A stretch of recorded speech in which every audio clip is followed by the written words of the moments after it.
এই যে দেখেন শুধুমাত্র গোল কেক দিয়ে যে ডল কেক বানানো যায় আপনারা কি জানেন? মাঝ বরাবর এভাবে কেটে নেবেন, 3 ভাগে ভাগ করে নেওয়া হলো। এখন এটা একটা সাইডে রেখে আরেকটা কেক নিয়ে এই স্লাইসগুলো লাগিয়ে নেবেন। এই যে দেখেন মাঝ বরাবর কেটে সুগার সিরাপ দিয়ে দিবেন, তারপর দিয়ে দিবেন ক্রিম দিয়ে কভার করে উপর দিয়ে আবার স্লাইসগুলো দিয়ে ভালো করে পুরোটাকে ক্রিম দিয়ে কভার করে নেবেন।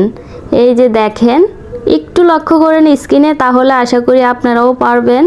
এই যে দেখেন এখন দিয়ে দেওয়া হলো হোয়াইট চকলেট, পুরোটা কভার করে নেওয়া হলো হোয়াইট চকলেট দিয়ে। এখন সুগার বল দিয়ে দেওয়া হচ্ছে, আপনারা আপনাদের ইচ্ছে মতো যেই কোনো কালারের সুগার বল দিয়ে দিতে পারবেন। এই যে দেখেন কিভাবে করা হচ্ছে, এটা একটা ধৈর্যের কাজ বলা যায়। এই যে দেখেন একটু একটু করে সাজানো, এটা অনেক ধৈর্যের কাজ। এখন একটা পেপারের মধ্যে কাটিং করে নিয়ে এই কাটিংয়ের মাঝ বরাবর কালো সুগার বল, তারপর পিঙ্ক কালারের সুগার বল দিয়ে এই যে দেখেন মুখের একটা আকৃতি দেওয়া হলো।